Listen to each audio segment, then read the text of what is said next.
Mon père a pris le nom de Jean Vendôme parce que toute la période de son apprentissage, il va faire de la sous-traitance pour les grandes maisons joaillières qui se trouvaient place Vendôme. Puis il a commencé à faire des salons de la bijouterie.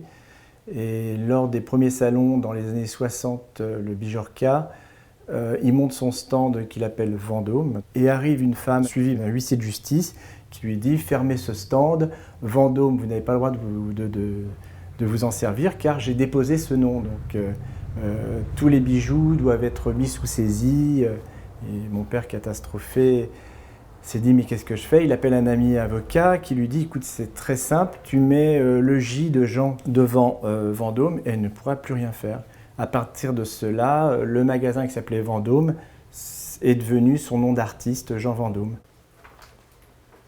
Mon père aimait beaucoup travailler l'or jaune. C'est avec ça qu'il a pu créer des nouvelles matières comme la matière pépite, comme une matière froissée, comme des matières martelées pour ses feuilles. C'est pour ça que la plupart de ses bijoux, c'était des pièces uniques qui partaient de l'or.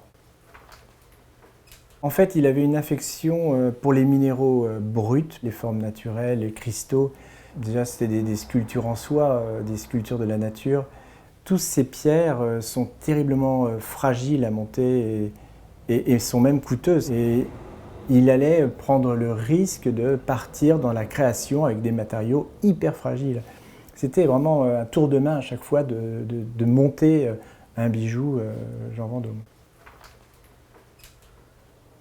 Dans les années 60, en fait, Dali est venu le voir pour lui commander un papillon en or, une sculpture importante. Et mon père était enthousiaste de cette idée, il lui a seulement voulu avoir un accord avec Dali, lui disant je vais faire le papillon, mais surtout, vous dites bien que c'est moi qui ai fait la réalisation du papillon sur une de vos idées. Et un jour, mon père entend aux informations Dali expliquant qu'il prenait de l'or liquide en fusion, qu'il le jetait dans une bassine d'eau et en relevait un papillon magnifique. Et bien sûr, sans citer Jean Vendôme en tant que réalisateur de l'objet. Et tous les croquis que Dali lui avait remis, qui avaient énormément de valeur en fait, et il lui avait comme ça jeté à la figure de Dali, fou de rage, qu'il n'ait été cité.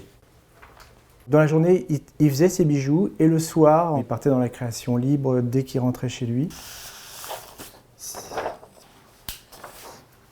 Ce dessin est intéressant parce qu'on a différents points de vue. On a la vue de face, vue de dessus, vue de côté, taille réelle. Donc il y a tout un lit de diamants avec 2 diamants posés dessus.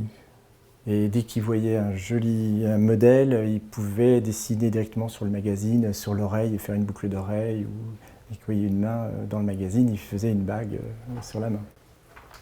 Je suis resté 23 ans à travailler à ses côtés, et en fait, lui avait son atelier propre à lui, c'était vraiment un tout petit atelier qu'on appelait le KGB, pour vous dire.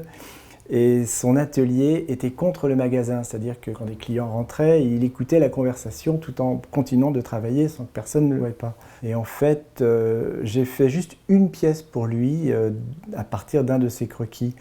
Le reste, à partir de 16 ans, il m'a dit bah, « écoute, il faut que tu crées toi-même ». Et enfin, je me suis mis à dessiner des bijoux tout en étant dans l'atelier de la maison Jean Vendôme. J'ai eu beaucoup de chance d'avoir mon père en tant que professeur, en tant que maître. Il était vraiment le joaillier idéal pour avoir cette modernité d'esprit, de concept qui est remarquable.